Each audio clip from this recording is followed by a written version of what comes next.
इसके लिए बहुत कड़े कदम उठाने की ज़रूरत है।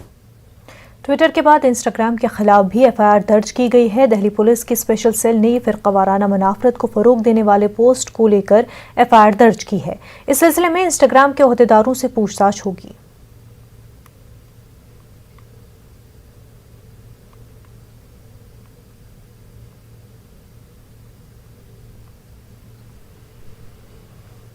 हमारे नुमाइंदे शंकर आनंद हमारे साथ जुड़ चुके हैं। शंकर, ट्विटर के बाद अब इंस्टाग्राम पर भी एफआईआर दर्ज हो चुकी है।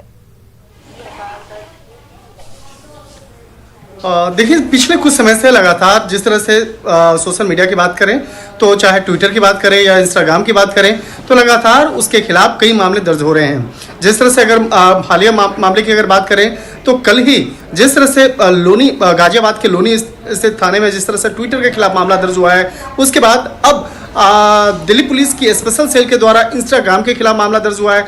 तो इन तमाम जो सोशल मीडिया प्लेटफॉर्म है, इस पर जो आरोप लग रहे हैं कि समाज के अंदर जिस तरह से जो तमाम लोग हैं उनके अधिकारों का हनन हो रहा है कहीं न कहीं, क्योंकि जिस तरह से सांप्रदायिक माहौल खराब करने का, गलत तथ्यों को पेश करके अफवाहों को फैलाने का, तो इस तरह के जो इल्ज़ाम लग रहे हैं, ये इल्ज़ाम काफ़ी संगीन है।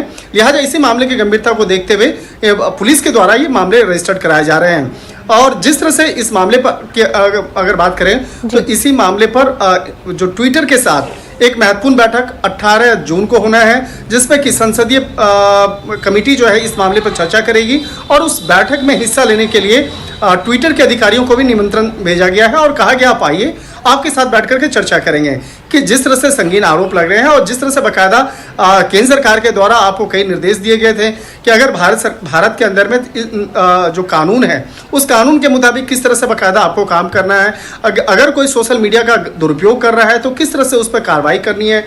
लेकिन उन तमाम निर्देश दिए जाने के बावजूद उस पर अमल नहीं किया गया, जिसके चलते ये तमाम मामले रजिस्टर्ड हुए हैं। तो कहीं न कहीं इस मामले की गंभीरता को देखते हुए जिस तरह से इंस्टाग्राम, ट्विटर के खिलाफ मामले दर्ज हो रहे हैं, तो कहा जा सकता है कि 18 जून को होने वाली जो बैठक है वो काफ़ी महत्वपूर्ण बैठक है और देखना लाजमी होगा कि क्या उस बैठक में इस मसले का कोई समाधान या बीच का रास्ता निकाला जा पाएगा या नहीं। बिल्कुल शंकर, बेहद शुक्रिया आपका।